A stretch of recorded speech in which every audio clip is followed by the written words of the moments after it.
Hello Guillaume, merci de nous accueillir chez toi. Bonjour Jérémy. Ici, tu nous en diras un peu plus tout à l'heure, mais ici chez F5, F5. Je sais jamais bien d'ailleurs, je sais jamais si dire Factoria F5, Somos F5, Simplon, tu nous raconteras. C'est la famille F5. Voilà, la famille F5. Je suis ravi d'être avec toi aujourd'hui. On va parler ensemble d'inclusion et d'IA, donc plutôt une thématique autour plutôt une thématique sociale, on pourrait dire. Voilà. Je vais te raconter le programme, puis tu vas me dire si ça te va. Je vais, comme à l'habitude sur ce podcast, te poser une question. D'abord, comme si j'étais un petit Jérémy d'une dizaine d'années, puis un moyen Jérémy d'une vingtaine d'années, puis un plus grand Jérémy d'une cinquantaine d'années. Et voilà. Ensuite, on parlera de toi, de ton parcours. Et enfin, la question bien méritée aujourd'hui, on parlera d'impact au sens large du terme, même si tout va bien, on en aura déjà beaucoup parlé quand on arrivera à la question. Est-ce que ça te va comme programme ? C'est parfait. Je suis prêt. Trop bien. Du coup, je te pose cette fameuse question. J'ai une dizaine d'années. Donc je te la lis parce que peut-être qu'à 10 ans, je la comprends pas encore bien, cette question. Et je te dis, Guillaume, est-ce que l'intelligence artificielle est un nouvel outil d'inclusion, finalement ? Ou peut-être l'inverse, d'ailleurs, j'en sais rien. Et d'ailleurs, je comprends même pas bien la question à 10 ans encore. Non, il me semble bien, parce que là, il y a quand même deux concepts un peu compliqués, l'intelligence artificielle et puis l'inclusion. On va commencer par l'inclusion, parce que c'est le centre un peu de ce qui, moi, me motive. Et donc, je pense que Jérémy, tu vas à l'école et je pense que tu dois savoir quand tu es inclus dans le groupe, dans la salle de récréation ou dans un groupe d'amis, ou quand tu te sens exclu pour une raison ou une autre. Et tu as dû remarquer que des fois, il y a des gens qui sont exclus parce qu'ils n'ont pas la bonne couleur de peau, parce qu'ils sont des fois un peu trop gros, peut-être parce qu'ils ont des difficultés par s'exprimer, un bégaiement ou quelque chose. Et dans ces cas-là, il y a un mouvement qui fait qu'on les laisse un peu à part, on leur parle pas, on vient pas faire ami avec eux. Et donc ça, c'est l'exclusion. Ça existe chez les enfants, mais ça existe aussi chez les adultes, et des fois même pire chez les adultes. Et donc on a une partie de la population qui, pour une raison ou une autre, c'est pas leur faute d'ailleurs, ce sont des gens qui sont pas nécessairement nés au bon endroit, ou qui n'ont pas nécessairement fait les bonnes études, ou qui n'en ont pas fait du tout, ou qui n'ont pas eu les bonnes chances au départ. Du coup, sont mis un petit peu de côté, et puis on leur laisse pas toujours les métiers les plus intéressants, les mieux rémunérés. Des fois, on leur laisse pas de métier du tout. Et donc ça, c'est ce qui s'appelle l'exclusion. Donc ce qui me motive, ce qui motive tous les gens qui tournent autour de moi, et toi aussi, me semble-t-il un peu, c'est comment on peut faire pour que tout le monde soit inclus, se sente partie de la société. Génial. J'ai oublié l'intelligence artificielle. Et l'intelligence artificielle, alors ? Donc, tu avais l'air de savoir un petit peu ce que c'était. Bon, tout le monde ne parle que de ça. Et c'est effectivement les machines qui, aujourd'hui, ont l'air de fonctionner ou de simuler ce qu'on connaît de l'intelligence humaine, de cette façon de raisonner, de réagir, d'analyser, de répondre. Et effectivement, aujourd'hui, on a des ordinateurs, des machines qui semblent faire la même chose. Et c'est très perturbant. Et ça change actuellement, on sent bien que ça change toute la société. Et c'est comme un nouveau moment. Et ça pose des questions en termes d'inclusion ou d'exclusion. Ok. Donc, en gros, on va demander aux ordinateurs d'être gentils avec les gens à notre place. Et moi, en tant que dans le cours de récré, j'aurais plus besoin d'être gentil parce que l'intelligence artificielle va le faire à ma place. Très intéressant, cette façon de réagir. Je crois que c'est une des grandes questions. On se pose la question de savoir si l'intelligence artificielle va tout faire à notre place et si on n'aura plus besoin de faire d'efforts. Pour le coup, j'espère que ce ne sera pas comme ça et je ne crois pas que ça va être comme ça. Je pense que c'est juste un nouvel outil avec un effet waouh, comme on dit, un effet impressionnant, parce que ça va changer notre façon de faire les choses, mais ça ne va pas du tout nous amener à ne rien faire. Et donc, ça ne va surtout pas t'amener à ne plus être gentil. Parce que ça, l'inclusion, ça sera entre les êtres humains. Et effectivement, on va avoir ici un outil qui, j'espère, va aider et ne va pas exclure. Trop bien. Ok. Et tu sais quoi, sur ces bons conseils, je crois que le petit Jérémy de 10 ans a bien compris. Et comme il a pu grandir avec des belles valeurs grâce à ces bons conseils, il arrive à sa vingtaine d'années et arrive Bah tiens, peut-être qu'aujourd'hui il arrive étudiant chez toi finalement, ici dans ce bel endroit, et il a envie de se former. Et donc lui, il se demande, ce Jérémy, autour d'une vingtaine d'années, si l'intelligence artificielle c'est génial parce que ça va rebattre les cartes et lisser les chances, ou si à l'inverse c'est pas une menace de plus pour que ce soit encore plus difficile pour lui de trouver sa place dans la société. Alors Jérémy, bienvenue dans l'équipe déjà. Merci. Si tu es ici, je pense que tu as déjà une partie de la réponse. Parce que si tu es ici, c'est que tu fais le choix de dire tous ces nouveaux outils, la technologie, c'est un outil d'inclusion. Alors après, c'est pas une évidence. Les exemples d'exclusion à cause de la technologie, c'est pas spécifique à l'intelligence artificielle, c'est la technologie en général, sont multiples. Alors concrètement, on a tous des exemples, tu en as aussi à ton âge, tu as des grands-parents qui deviennent incapables d'obtenir un rendez-vous parce qu'il faut passer par je ne sais quelle application, d'avoir tous les services bancaires parce qu'il faut passer par je ne sais quelle autre application, et un certain nombre de choses deviennent insurmontables. Et ça, c'est un facteur d'exclusion des personnes qui ont un certain âge ou qui n'ont pas le niveau d'éducation, de formation pour pouvoir utiliser un certain nombre d'outils. Donc là, ce qui est central dans notre démarche, c'est toujours de réfléchir en disant, tous ces outils-là, comment on va les utiliser pour donner des chances. Et pardon, je t'interromps 2 secondes, mais je suis en train... Non, je suis désolé, en plus c'est hyper intéressant, mais je suis en train de me dire que, une fois n'est pas coutume, je vais mélanger un peu le podcast. Est-ce que tu peux nous raconter un peu cet endroit pour que les gens qui nous écoutent mettre du contexte dans ce qu'on est en train de dire finalement, parce que c'est hyper intéressant, mais sans le contexte, on va pas tout comprendre. Donc je parle de l'endroit où on est. Ouais, de cette école finalement, de comment elle fonctionne, on en reparlera après sur le chemin, mais je pense que là, pour apporter l'éclairage que tu es en train de nous faire, qui est hyper intéressant, ça va être encore plus riche. Avec plaisir. Donc ici, on est à Barcelone, on est dans un espace qui auparavant était une succursale bancaire, et qu'on a transformé en école digitale, inclusive et solidaire. Et donc dans cet espace-là, qui est plus qu'un espace, c'est en fait un véhicule, c'est un lieu où se produit un voyage pour les gens qui arrivent ici, qui sont des gens qui ont besoin d'une opportunité dans la vie, qui parce qu'ils sont réfugiés, migrants, personnes en situation de handicap, femmes victimes de violences, de genre, jeunes sans emploi et sans diplôme, personnes en manque d'emploi depuis une longue durée. Ils ont besoin d'une opportunité de pouvoir apprendre et trouver un emploi dans un secteur qui a des bons salaires, des perspectives d'avenir. Et ce secteur, c'est le secteur du numérique.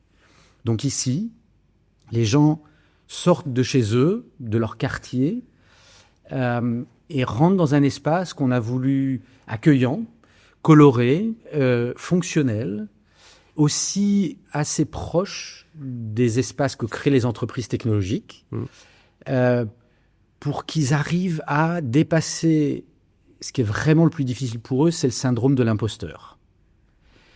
Cette petite voix intérieure qu'on a tous à un moment ou à un autre, avouons-le, mais c'est pas vraiment fait pour toi tout ça. Et moi, le syndrome de l'imposteur, je l'ai toujours, j'ai 55 ans, et de temps en temps, je me dis, mais qu'est-ce que je fous là, quoi. Ouais.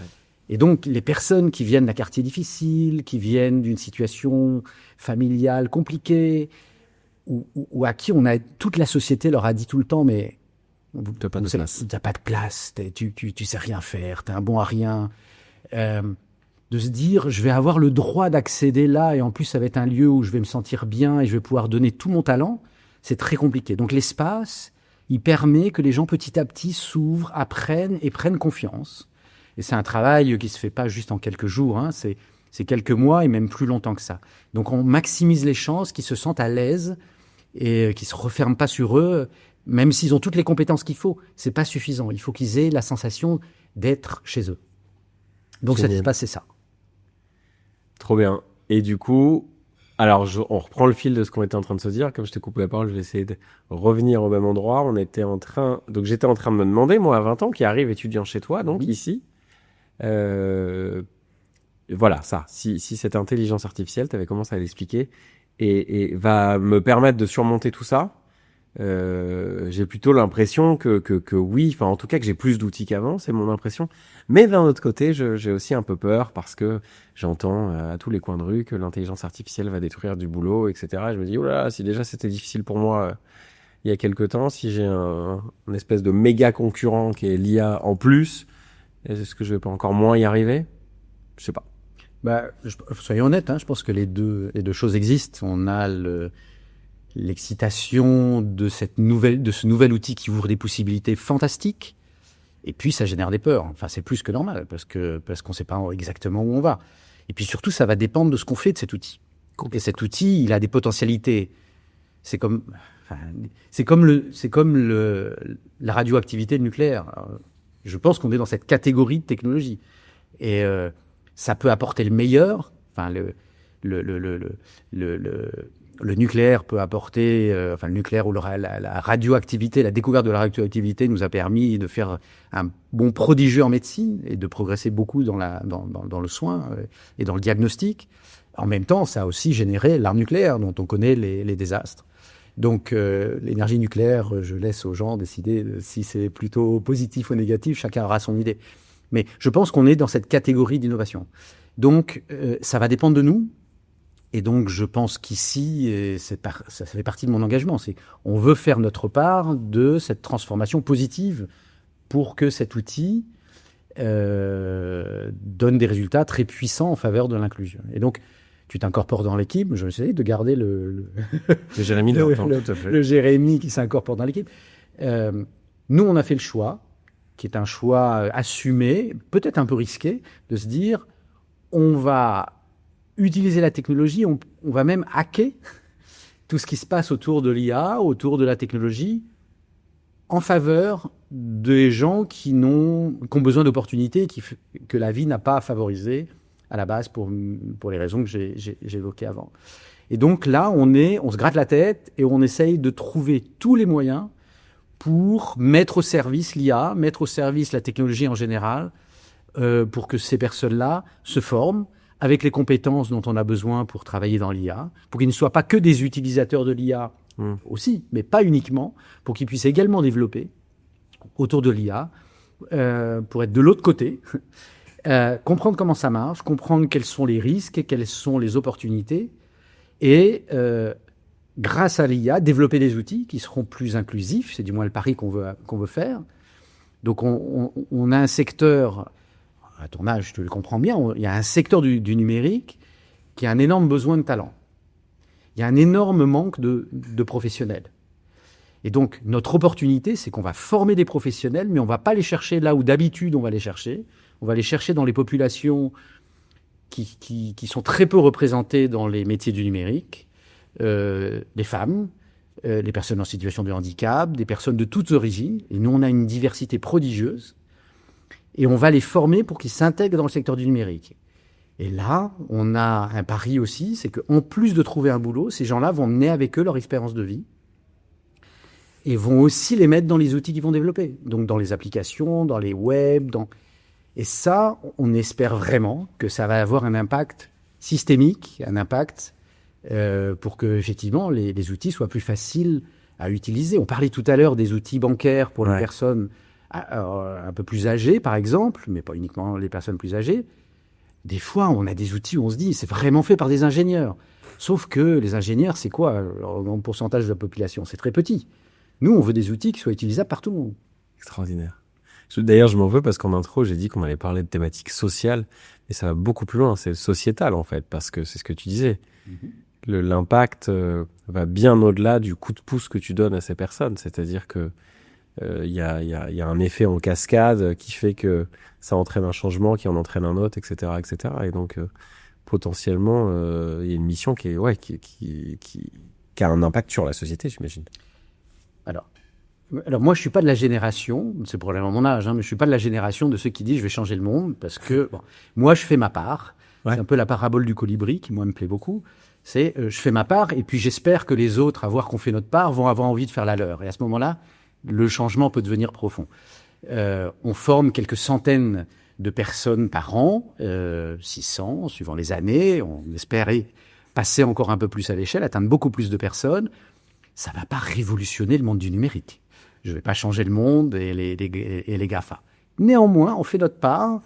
Et dans les temps qui viennent, dans lesquels il y a quelques vents contraires par rapport à ce qu'on pourrait appeler l'inclusion, notamment qui nous viennent des États-Unis, ça va devenir encore plus important. Donc, on se prépare. Ah oui, mais puis en plus, tu montres un exemple. Et en fait, tu montres un exemple pas en mode c'est bien ce qu'ils font chez F5. C'est tu dis tiens, ça c'est possible. Je le disais en intro, j'écoutais ce matin. J'étais hyper content de cette journée parce que j'ai commencé ma journée en écoutant l'aventure Café Joyeux sur ce podcast que j'adore de Mathieu Stéphanie, Génération Do It Yourself. Et là, je trouve que c'était en train de nous raconter un autre très bel exemple. Et je trouve qu'à chaque fois, en fait, que des gens comme vous montrent la voie, il y a des gens comme moi ou d'autres qui se disent tiens, ça c'est possible, ça c'est facile. Et ça te donne envie. Et je trouve qu'il y a un effet de déclenchement qui est hyper intéressant.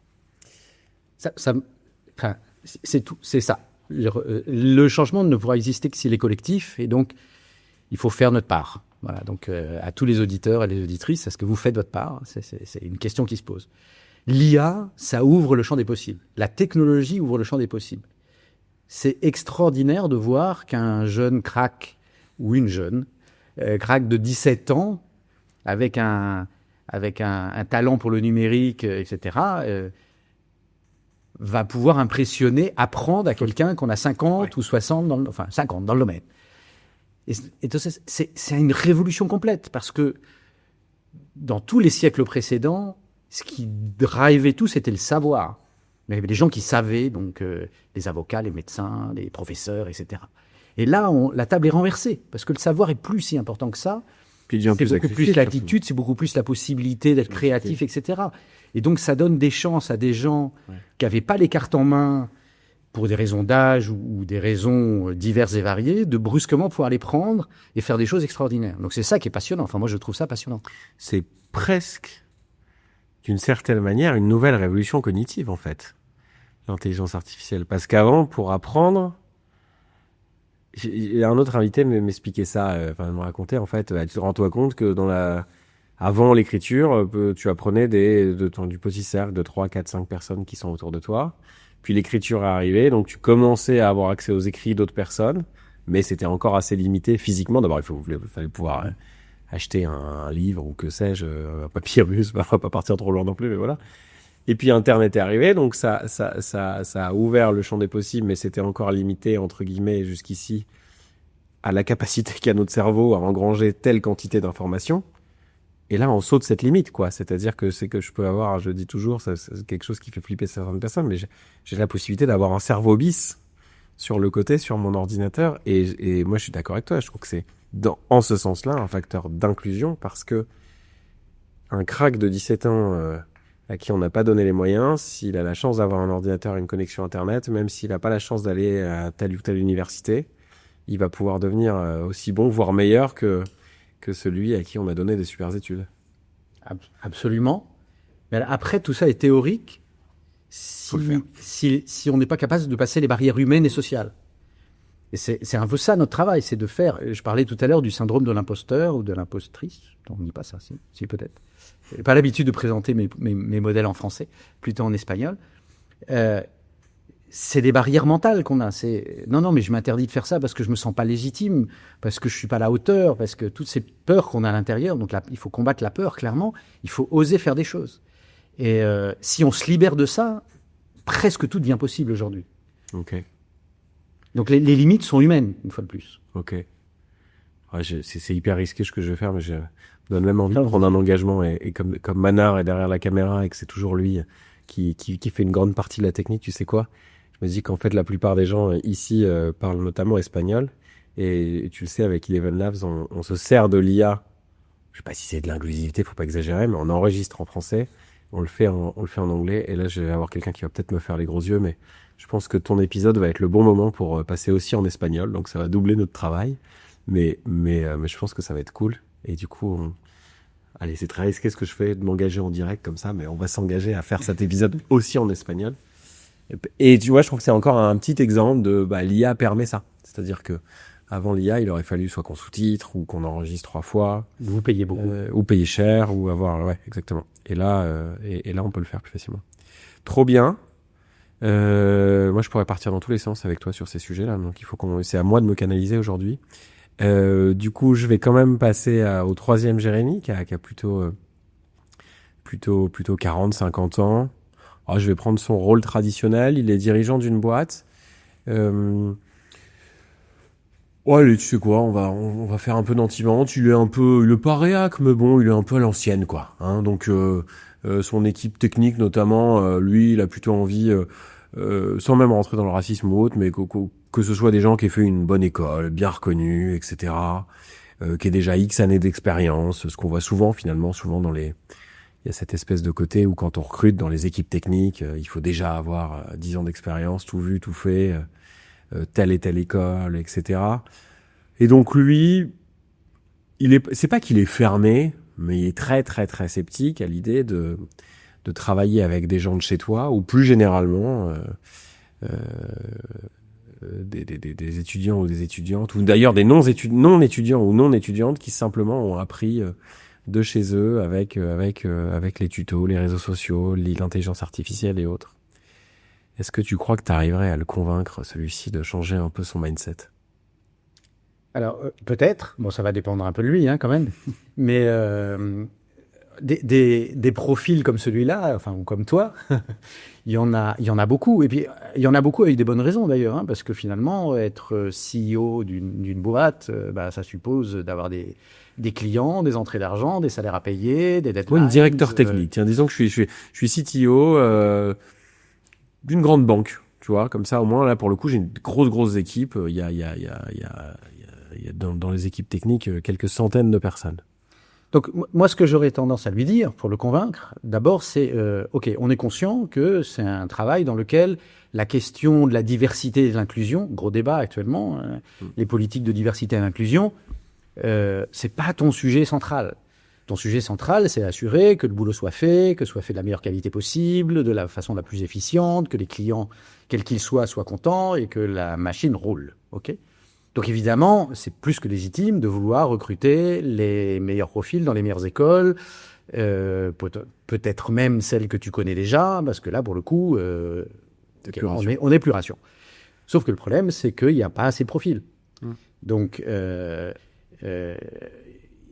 quand on est confronté à ça, d'abord, on a souvent sur ces profils très, très, très recherchés des niveaux de rotation importants. La rotation, c'est dramatique. C'est comme avoir un trou percé dans le sac. Ça coûte très cher. Il faut reformer des gens en permanence. C'est très coûteux. Sans parler du salaire de ces gens-là, qui est relativement coûteux également. Donc nous, on a une alternative à ça. Donc je peux comprendre que ça génère du scepticisme. Mais nous, ce qu'on fait, c'est qu'effectivement, on vise... Alors, c'est pas toutes les positions que tu peux avoir à proposer en tant que CTO. C'est les positions qui peuvent être couvertes par des gens qui ont un niveau de formation intermédiaire. Nous, on propose des bootcamps qui sont sur des formations de 6 mois intensives, voire 9 mois quand on est sur l'IA.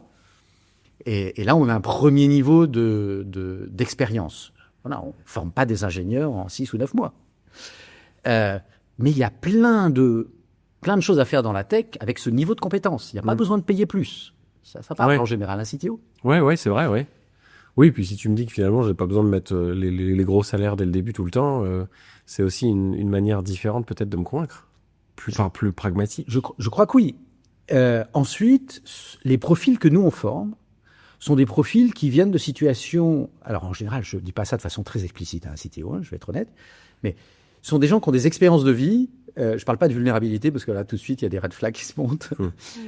Je parle d'expériences de vie diverses et qui font que pour ces gens qui sont en réinsertion professionnelle, d'une certaine façon, ou qui sont en train de changer d'étape, de démarrer une nouvelle étape professionnelle, sont des gens pour lesquels c'est plus qu'un boulot. Donc, ils ont beaucoup moins d'envie de changer tous les 3 mois que pour des profils plus favorisés qui savent d'emblée qu'ils sont dans un marché très favorisé. Et donc, ils ont des demandes, des offres de boulot en permanence avec des salaires plus importants. Et puis, voilà, tous les 3-4 mois, ils changent. OK. Nous, on a des niveaux, enfin, ces profils-là ont des niveaux de rotation, enfin, je sais pas, de turnover, comme on dit en français, inférieurs. Donc ça, c'est un deuxième point. Ensuite, Il y a un troisième point qui, pour moi, est essentiel, mais que chacun valorisera comme il le veut. C'est que ce sont des gens qui ont les compétences, parce qu'on les forme, je crois, très bien, ce sont des formations de qualité. On les a sélectionnés pour s'assurer que ce sont effectivement, dans les populations qui nous intéressent, les gens avec le vrai potentiel pour être d'excellents professionnels. Et ensuite, ils ont une expérience très pratique, parce que nous, on a très peu de cours théoriques. On est sur le fait d'apprendre en faisant, avec des projets, avec des cas réels, en simulant l'environnement d'une entreprise. Donc, ils arrivent avec 6-9 mois de formation intensive, très motivés, et 6-9 mois d'expérience pratique, finalement. Parce que des fois, on a des ingénieurs qui sortent avec une expérience, avec une connaissance plus théorique. Donc, ils sont assez hands-on. Okay, même avec ça, il est possible que je ne te convainc pas. Mais ce n'est pas très grave. Ce qu'on va te proposer, c'est qu'on va te donner accès, juste, il faudra y consacrer un peu de temps, avec toi ou tes équipes, à ce que nous, on fait gratuitement pour des entreprises comme la tienne. C'est-à-dire qu'on nous propose de faire des masterclass dans nos formations, donc 1h30, ça peut même être en ligne, avec les gens qui sont en formation, expliquer ce que vous faites le mieux, votre technologie, l'entreprise, etc. Ça me donne plein d'idées, ça. Ça peut être la participation à un hackathon. Les hackathons aussi, on les propose avec des entreprises hautes qui ramènent des équipes et qui, pendant 3 jours, alors c'est pas 3 jours full-time, hein, c'est à quelques moments, accompagnent les gens qui sont constitués en équipe pour mettre en place des défis avec un jury de fin de hackathon. On fait des événements de hiring, de speed job dating, d'entretiens comme ça accélérés, qui permettent de voir le talent. Et en fait, tout ça, c'est sans aucun engagement, mais c'est une occasion pour que les équipes techniques, pour que toi, tu vois le talent qu'on forme. Et on a un nombre très important d'entreprises qui nous ont abordés en disant « c'est génial ce que vous faites, on va vous aider, on va vous donner quelques ordinateurs, on va faire un peu de responsabilité sociale de l'entreprise avec vous, mais jamais on va recruter. » Je n'ai pas de problème. Mais venez faire quelques masterclass, dédiez un peu de temps, etc. Et à ce moment-là, on découvre que la fille dans ce groupe-là, mais c'est incroyable ce qu'elle a fait. Et on découvre qu'il y a des talents qui ne sont pas dans le moule habituel. Et à ce moment-là, il y a des opportunités qui s'ouvrent et des embauches qui se font. Alors il faut, à la fin, c'est pas magique, hein. Il y a des postes, des exigences, et puis on ne peut pas accéder à des postes d'ingénieur en étant avec 6 ou 9 mois de formation. Néanmoins, il y a plein de postes à occuper et des entreprises les plus exigeantes finissent par embaucher chez nous. Et puis là, je peux dire que le vrai Jérémy est témoin. Alors même si malheureusement on est encore petit chez The Tech Nation parce qu'on démarre, donc on n'a pas encore eu la chance de pouvoir recruter chez F5, mais le job dating, non, moi je suis témoin. Je sais plus, j'ai discuté avec une vingtaine ou une trentaine de tes étudiants en une matinée, et sur un format qui était hyper dur, parce que je crois que c'était 5 minutes ou 15 minutes. 10 minutes. Ouais. Hyper dur pour moi. Et donc, s'il dit hyper dur pour moi, je me suis dit, pour eux, ça doit être terrible. Et dans chaque échange, il y avait une richesse humaine. Je dis pas qu'il y en a pas dans des écoles d'ingénieurs, pas du tout. C'est pas du tout ce que je suis en train de dire, mais tu sens qu'il y a une espèce de profondeur d'esprit encore plus importante qu'ailleurs. C'est pas qu'elle est pas là chez les autres êtres humains, mais voilà. Et non, je suis d'accord avec toi. Ça nous donne plein d'idées. Encore une fois, je tends la main à Manard qui est en face de moi, parce que la façon dont on bosse nous, c'est exactement tout ce que tu dis. On en parlera après le podcast. Mais je crois que je me permets d'ajouter juste un truc, parce que c'est important. Tu parles des écoles d'ingénieurs. À la fin, nous, on n'est pas en concurrence. Alors, on n'est à aucun moment en concurrence avec ces profils-là, parce qu'on joue pas dans la même cour. C'est comme un écosystème, en fait, dans les métiers du numérique, qui a besoin d'un certain nombre de compétences, de niveaux de compétences, parce qu'il y a plein de tâches de niveaux différents. Donc nous, on a l'espace dans lequel on peut se développer, dans lequel on a des solutions à apporter, surtout qu'il n'y a pas assez d'ingénieurs pour tout. Et puis surtout, c'est pas nécessaire d'avoir des ingénieurs pour tout. C'est exactement ça. C'est ce que j'avais envie de dire pour fermer la page. Et c'est un peu moins le cas en Espagne qu'en France quand même. Mais par contre, là où tu l'as convaincu, ce Jérémy CTO de 45-50 ans, là où tu commences à le convaincre, c'est que c'est vrai qu'il y a une espèce de biais dans les entreprises, peut-être même encore un peu plus dans les grandes entreprises, de dire, OK, informatique, IT, et c'est vrai que d'autres métiers, égale formation, bac+5, ingénieur, absolument. Et en fait, alors que c'est pas du tout le cas. D'abord, l'étudiant qui sortira de chez toi, potentiellement, en 2-3 ans, il sera largement aussi bon qu'un ingénieur. Par contre, il n'aura pas encore le même niveau au début. Mais il y a des tonnes de tâches, informatique et qui maintenant, et puis maintenant, ça va presque devenir bientôt la majorité des tâches qui n'ont pas besoin d'un ingénieur. Et si en plus la personne qui s'est formée en 6-9 mois ou auto-formée est malin, je pense que c'est ça, la malice et la curiosité, c'est à mon avis peut-être les deux qualités qui permettent de rattraper ça. Et donc oui, en effet, on n'a pas besoin dans des grandes banques ou autres d'avoir juste des armées d'ingénieurs, même si on a besoin d'ingénieurs parce que c'est des formations qui font beaucoup de choses pour faire plein de choses. Et en plus, tu as raison, ça apporte une autre richesse. Mais bon, c'est pas à moi de raconter tout ça, donc voilà. Écoute, c'était top. Je pense que tu as apporté plein de beaux éclairages à ces 3 Jérémy, je te remercie. Et du coup, maintenant, la question qui me brûle les lèvres depuis tout à l'heure, on va parler de toi. Moi, j'ai surtout envie de savoir, parce qu'en vrai, tu me l'as déjà raconté autour d'un déjeuner, mais le chemin entre... tu l'as glissé tout à l'heure, tu es ingénieur de formation, donc peut-être qu'entre le Guillaume d'une vingtaine d'années étudiant et le Guillaume d'aujourd'hui, qu'est-ce qui s'est passé? Quel était ton chemin de vie et qu'est-ce qui t'a poussé à inventer ou co-inventer ou réinventer, je sais pas, tout ça? J'ai rien inventé tout seul. D'ailleurs, je suis même pas sûr d'avoir inventé. Moi, je suis ingénieur agronome à la base. J'ai travaillé 20 ans dans une multinationale qui fait du yaourt. Je vous laisse trouver. J'ai travaillé à l'international. Et en fait, je me suis rendu compte que même si je suis ingénieur, et je reste assez ingénieur dans ma façon de travailler, alors je suis un homme ingénieur blanc, je suis clairement pas du tout ce qu'on cherche à promouvoir dans notre modèle, donc je trahis mon genre, mais je me suis rendu compte dans cette première étape de carrière, et ça m'a pris du temps, je pense que ma génération n'est pas très rapide, je me suis rendu compte que c'était pas tellement la technique ou la biologie au début ou l'industrie qui était le plus passionnant, c'était vraiment l'humain. C'était vraiment des expériences humaines intenses. Et j'ai eu différentes étapes qui m'ont vraiment convaincu jusqu'à un moment où, à 42 ans, je me suis dit, je quitte la multinationale, je sors du système mercantile, c'est-à-dire de l'entreprise multinationale, cotée en bourse, avec les règles que ça a, excellente boîte, responsable de surcroît. Ça m'a structuré, mais justement, j'avais envie d'aller plus loin. Donc, je voulais travailler dans l'économie sociale, je voulais avoir de l'impact social, je voulais faire ma part, ce dont on parlait tout à l'heure. Et donc, j'ai commencé à tâtonner dans différentes choses, mais j'ai surtout beaucoup appris. Donc, j'ai essayé au moins 2 modèles dans lesquels j'ai travaillé, coopérative, entrepreneuriat social. Globalement, ça n'a pas marché, mais on apprend. Ça aussi, ça fait partie de notre méthodologie. Et puis ça fait partie de la façon d'apprendre de l'humanité depuis le début du temps. Le système éducatif, notre société a un problème avec l'échec. Déjà, je ne pense pas que ce soit le bon terme, mais quand on se plante, on apprend. D'ailleurs, plus vite on se plante, plus vite on apprend. Donc là, j'ai appris. Au début, ça a été un petit peu compliqué. Et puis, j'ai eu l'incroyable opportunité, les planètes qui sont alignées à un moment, de travailler et d'aider à accompagner la création du réseau des écoles de la deuxième chance en Espagne, avec différentes entités sociales absolument remarquables, en s'inspirant du modèle français, qui est le premier en Europe. Je ne suis pas sûr que tous les auditeurs et les auditrices le sachent, mais c'est Saint-Plon, c'est ça? Non, ça c'est les écoles de la deuxième chance. Okay. C'est un modèle pour former des jeunes qui sont sortis du système éducatif sans le bagage suffisant pour pouvoir trouver un emploi. Donc c'est une façon de se réinsérer à ce moment-là.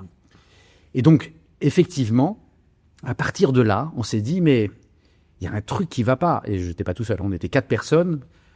On s'est dit, mais pourquoi est-ce que les gens qui sont en situation de vulnérabilité, qui n'ont pas eu les chances dans la vie, qui sont un peu exclus, les catégories dont on a parlé tout à l'heure, notamment les jeunes sans emploi et sans diplôme, mais il y a plein d'autres catégories, pourquoi est-ce que à ces gens-là, on leur laisse toujours que les emplois les plus précaires, dans les secteurs les plus précaires? Alors, on a tellement intégré ça que ça nous paraît normal à tout le monde. Mais pourquoi, à la fin, est-ce que ce sont des gens qui n'ont pas de talent? Est-ce qu'ils sont en bas de l'échelle sociale parce qu'ils n'ont pas de talent? Non, c'est qu'ils n'ont surtout pas eu d'opportunité. D'abord parce que l'absence de talent, ça se retrouve à différents endroits de la pyramide sociale. Je crois que tout le monde peut le constater. Donc, on s'est dit, mais attention, est-ce qu'on ne pourrait pas, au lieu de les maintenir dans une précarité globale, dans des secteurs qui sont intéressants, mais pourquoi on les limite que à cela? Et donc on s'est dit, il y a un secteur en pleine croissance avec quand même de l'argent, avec des perspectives d'avenir, c'est le métier du numérique. Donc est-ce qu'il y a des formations pour que des gens qui n'ont pas de connaissances, qui n'ont pas les diplômes nécessairement, puissent éventuellement devenir professionnels de ce secteur-là? Et là, on a regardé ce qui existait dans le monde et on est tombé très vite sur Simplon. Simplon en France, mais présent maintenant au-delà de la France dans plus de 20 pays. À la date d'aujourd'hui, plus de 35 000 personnes formées dans le monde.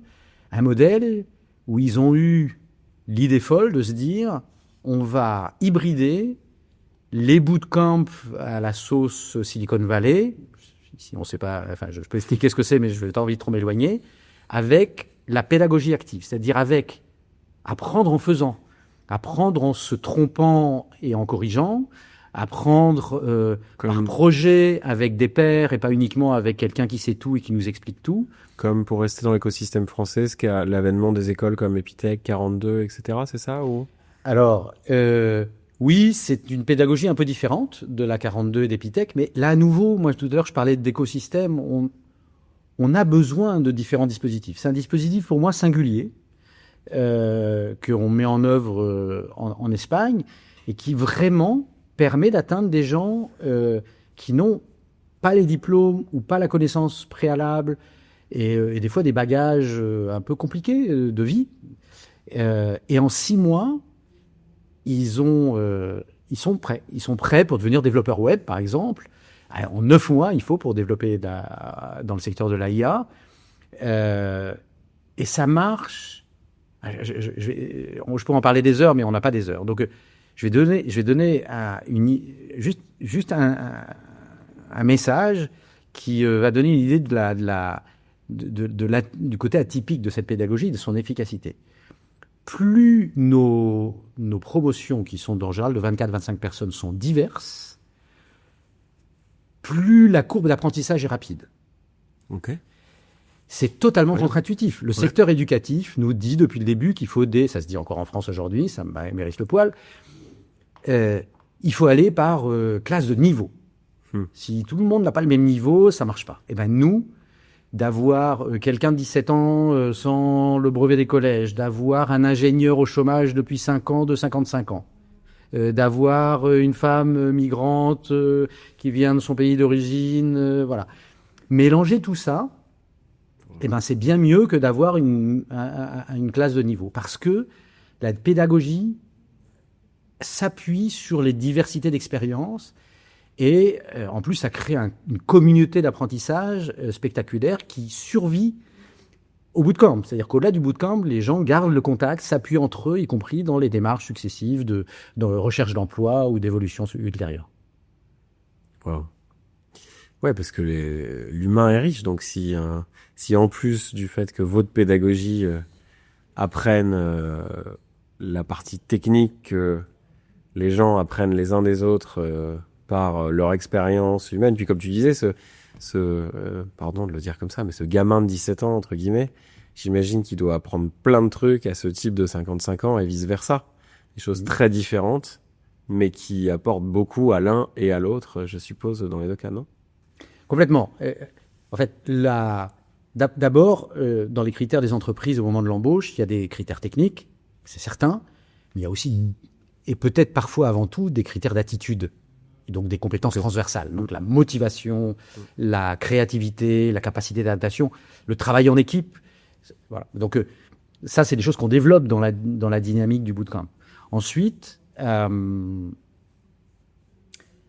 j'ai perdu mon idée, mais ça va me revenir. Tu disais les critères pour je sais pas si tu le dis comme ça, mais de sélection à l'entrée du bootcamp. Oui, sont sur la base de ces compétences transversales. Mais ensuite, pour les compétences techniques, il y a des moments où les gens flippent. Il y a des moments où le bootcamp est compliqué pour quelqu'un parce qu'il y a une technologie ou quelque chose qu'ils n'arrivent pas à comprendre, parce que là, pour le coup, c'est compliqué pour une personne. Sauf que c'est pas compliqué pour tout le monde en même temps, parce qu'on a une grande diversité de profils. Et donc, à un moment, une autre personne qui aura compris la chose plus facilement va aider cette personne en difficulté. Parce que on laisse jamais personne derrière. Ouais. Donc, l'important, c'est que l'ensemble du groupe avance. Tu me parlais tout à l'heure de l'école 42. Incroyable modèle, gros succès, présent en Espagne également, impulsé par Niels. C'est un super modèle, mais c'est pas un modèle inclusif. C'est gratuit. C'est gratuit, oui, mais il suffit pas d'être gratuit pour être inclusif. Ouais. C'est un modèle qui permet, si tu as le talent, quelles que soient tes ressources, etc., tu vas pouvoir faire un travail fantastique, etc. Donc c'est absolument génial de pouvoir compter sur la 42. Mais les gens qui rentrent chez nous ne passeraient pas la piscine de la 42. Nous, on cherche pas à avoir le petit génie ou la petite génie de telle ou telle population. Nous, ce qu'on veut, c'est d'offrir un maximum d'opportunités aux gens, avec des gens qui ont le profil pour pouvoir faire ce genre de métier. Donc nous, quand on crée une promotion de 24 personnes très diverses, notre objectif, c'est que les 24 personnes sortent. Et quand elles finissent, elles ont toutes acquises des compétences. Pour le numérique, il y a un cahier des charges et un travail de fond très important, mais elles vont toutes avoir leur spécificité. Et cette diversité, cette richesse, fait aussi partie de ce qui fonctionne dans la courbe d'apprentissage, parce qu'ils s'appuient entre elles, et quand il y a quelqu'un qui tombe et qui est un peu démoralisé, qui serait prêt à abandonner, bah, tout le reste du groupe l'aide et l'appuie. Et ça se fait pas vertical par le formateur ou la formatrice qui de façon verticale gère ces choses-là. La plupart des dynamiques d'apprentissage se font à l'intérieur de la communauté, même si on a effectivement toujours un formateur, une formatrice, et un coformateur ou une coformatrice.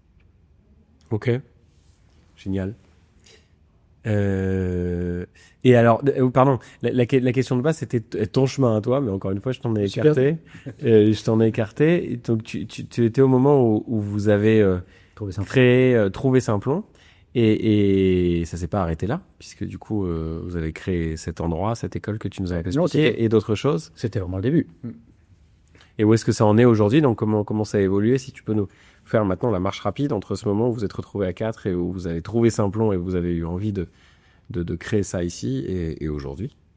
Alors, on a trouvé Simplon, puis après, c'est des affaires c'est des gens, hein, c'est des personnes, c'est des rencontres. Donc, chez Simplon, on a tout de suite connecté avec Frédéric Bardot, le président de Simplon, qui est aujourd'hui impliqué dans la fondation qu'on a créée, qui s'appelle Somos F5, Somos F5. Et donc, on s'est tout de suite mis d'accord de lancer le modèle en Espagne avec leur appui. Mais ça s'est fait à l'américaine, hein, littéralement. On s'est fait une vidéoconférence et à la fin d'une demi-heure de vidéoconférence, on avait fait top là. Et ensuite, on a créé avec 4 personnes une association qui s'appelle Factory F5, qui est une association qui aujourd'hui a beaucoup grandi puisqu'elle a 3 écoles qui sont des hubs. On est dans l'un d'eux à Barcelone et depuis Barcelone couvre toute la Catalogne et la région de Valence. Et puis, on a aussi Madrid et les Asturies, la région nord de l'Espagne, depuis les Asturies.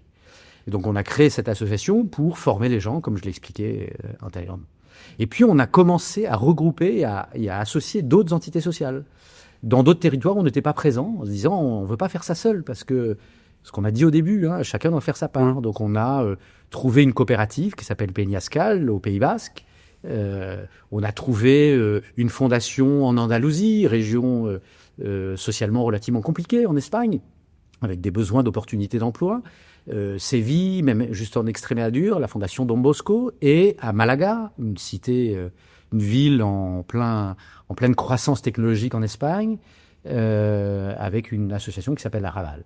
Et donc on a commencé à créer un réseau d'écoles, et puis on s'est dit à un moment, parce qu'on est quand même un peu frappé, hein, donc on s'est dit à un moment, c'est bien beau tout ça, mais il faudrait quand même coordonner tout ça. Il faudrait une structure en plus qui serait capable de convaincre les entreprises. Et pour faire ça, on s'est dit qu'une fondation, c'était une bonne idée. Alors, on va voir si l'avenir nous confirme que c'était une bonne idée. C'est encore un peu tôt pour le dire. Mais aujourd'hui, depuis 2 ans, on a une fondation qui s'appelle Somos F5, dont j'ai l'honneur d'être le directeur et aussi le président actuellement, qui coordonne tout ça, qui cherche à faire des alliances avec des entreprises technologiques, grandes et petites, pour leur apporter du talent, pour les impliquer également dans la partie de formation, parce que les entreprises doivent être là depuis le début, pour que vraiment on soit sûr de bien matcher leurs attentes. Donc c'est ce qu'on fait, voilà. Magnifique. Donc, finalement, si on parle encore une fois à l'américaine, tu as fait tout ce qu'il faut pour scaler ce modèle en lequel tu crois, c'est-à-dire que vous ne vous êtes pas limité à juste cette école à Barcelone. D'abord, vous êtes efforcé d'en faire d'autres, et puis tu vous êtes dit, il y a des gens qui font des choses qui ressemblent à ce qu'on fait, il faut qu'on les implique avec nous pour travailler ensemble, ce qui vous a permis d'étendre le réseau, Et enfin, vous êtes dit, oui, mais une école toute seule sans les entreprises, ça marche pas. Enfin, ça marche que partiellement parce qu'il nous manque les entreprises pour travailler avec elles, j'imagine, pour apporter des choses à cette formation, mais aussi pour faciliter le recrutement à la fin, je suppose. Et du coup, si je comprends bien, l'école F5 Factoria, c'est ça, si je comprends bien? C'est Factoria l'école? Alors, les écoles, c'est Factoria, mais c'est également les autres entités dont j'ai parlé. Ils sont tous, sont toutes des entités qui forment. Ok. Donc Factoria est en tout cas et peut-être le fer de lance d'un réseau d'écoles, ou en tout cas un réseau d'écoles qui font la même chose. Et la fondation chapeaute tout ça et notamment facilite les relations entre, si des gens nous écoutent et sont inspirés par le modèle et veulent parler avec toi, ou pourquoi pas reproduire ailleurs dans d'autres pays, hein, why not, la fondation facilite la relation entre ces écoles et les entreprises. Oui, c'est un peu schématique. C'est pas exactement comme ça, je vais essayer de l'éclaircir. C'est un peu compliqué à comprendre, soyons honnêtes. Bon, toi, tu me l'avais déjà expliqué. Mais... Oui, non, mais c'est compliqué à comprendre. Et c'est d'ailleurs, j'ai laissé en suspens de savoir si c'était une bonne idée de créer la fondation. Aujourd'hui, on pense qu'on a un modèle un peu trop compliqué, que les gens ne comprennent pas à 100%, qu'il va falloir simplifier tout ça. Mais globalement, ça s'est pas fait de façon successive, parce qu'en fait, tout doit être coordonné depuis le début. Les entreprises, on les a impliquées depuis le début, parce que sinon, ça ne marcherait pas. L'idée vraiment, c'est d'arriver à atteindre un maximum de gens. J'ai une petite anecdote, parce que sinon c'est un peu trop théorique. Quand on avait démarré avec la première école de Barcelone, on a des gens dans le groupe qui disaient « Ouais, mais bon, là on est à marche forcée, est-ce que ça vaut vraiment le coup d'aller aussi vite? Est-ce qu'on pourrait pas se reposer un petit peu? Pourquoi on veut aller en Andalousie tout de suite, à Séville, aller former 25 femmes des quartiers les plus défavorisés d'Espagne qui se retrouvent là-bas ?» Et moi, j'avais un peu forcé pour y aller parce que c'est ma raison d'être engagé là. Mais enfin, je peux comprendre aussi que des gens soient fatigués. Et donc, on a fait cette formation avec la Fondation Don Bosco. Et à la fin de la formation, on a rencontré les femmes qui avaient fini la formation. Et il y a une de ces femmes qui m'a pris dans ses bras et qui m'a remercié en disant « C'est l'opportunité de ma vie. Merci 1000 fois. J'ai trouvé un boulot. Jamais j'aurais trouvé un travail comme celui-là si vous n'aviez pas proposé cette formation gratuite. » Et là, ce jour-là, j'ai été payé 1000 fois de cette de cet effort supplémentaire d'aller passer à l'échelle. Donc, aujourd'hui, quand on n'arrive pas à trouver le financement pour lancer un nouveau programme dans un territoire ou dans un autre, j'ai le sentiment, on les connaîtra probablement jamais, mais qu'on a failli à des personnes qui ont le talent, qui ont la possibilité, qui ont probablement des entreprises qui les embaucheraient, mais qu'on n'a pas réussi à atteindre. Voilà. Donc voilà pourquoi moi je passe à l'échelle. C'est une bataille de tous les jours. On veut le faire en Espagne et idéalement dans tous les pays hispanophones, en accompagnant des partenaires. Hein. Le néocolonialisme, c'est pas nous. Donc effectivement, tous les acteurs qui ont envie de se mettre autour de la table pour collaborer avec nous et aller ouvrir des modèles similaires, on collabore déjà par exemple avec la Colombie, avec une fondation remarquable qui s'appelle Educamas. Donc ça pour moi, c'est effectivement l'essentiel du modèle. Et puis il y a une autre chose, tu me dis si je m'enthousiasme trop. Non, c'est génial. Un des défis les plus importants, c'est presque pas former les gens. On a la pédagogie de Simplon, fantastique, ça marche très bien. Il y a aussi le financement à trouver, c'est difficile, ok. Le gros défi, c'est d'aller atteindre les gens qu'on veut vraiment atteindre. C'est-à-dire les gens en situation de vulnérabilité, les gens qui sont sur leur sofa désespérés parce qu'ils n'ont pas d'opportunité, les gens réfugiés qui sont pris en charge par je ne sais quelle association. Donc il faut aller vers eux, il faut leur faire découvrir qu'ils peuvent, parce qu'ils pensent même pas à faire une formation comme ça. Ils s'autoriseraient pas à penser qu'ils pourraient faire ça. Donc il faut aller les chercher, leur faire découvrir qu'ils pourraient, le faire comprendre aussi aux gens qui les accompagnent, ce qui est des fois presque plus difficile. Donc on aide aussi les gens qui les accompagnent. Et à les accompagner pour qu'à un moment ils se disent mais pourquoi pas quoi. Et quand brusquement cette espèce d'horizon de possibilités s'ouvre, c'est magique. Mais c'est beaucoup de travail. Et là aussi, avec la fondation, on travaille là-dessus. D'accord. Et c'est probablement aujourd'hui le travail dont je suis le plus fier. Tu m'étonnes. C'est très inspirant. Et du coup, on va passer à la dernière question qui, presque, elle fait trop sens. On va la transformer un peu. La dernière question, c'est... mais je ne vais pas te la poser comme ça. D'habitude, je demande à mon interlocuteur à mon invité, comment tu t'efforces d'avoir un impact sur ton environnement. Là, je crois qu'on y a sacrément répondu. J'ai plutôt envie de te demander, dans le cadre d'F5 ou de manière plus large, comme tu préfères, quels seraient les conseils pragmatiques que tu peux donner à des gens qui nous écoutent, soit peut-être pour aider F5 ou d'autres formations, ou même pour que dans leur vie de tous les jours, par des petites choses simples, ils puissent aller dans le sens de l'histoire sur ce sujet-là, pour voir d'autres si tu as d'autres inspirations. Il y a plusieurs choses, à mon avis, qui peuvent le faire. Alors, de façon très pragmatique, je ne ferais pas mon boulot si je mettais pas ça d'abord. Qui n'hésitent pas à prendre contact avec nous. On peut recevoir des dons. On peut, et on aime encore plus ça, recevoir du temps de professionnels qui ont envie de faire, comme je le disais avant, une masterclass, qui veulent contribuer, donc en tant que volontaire, ou juste donner 1h30 de son temps. Donc il y a plein de façons de faire, et si les gens qui nous écoutent sont pas nécessairement en Espagne, de le faire auprès de Simplon en France ou dans d'autres pays. Ensuite,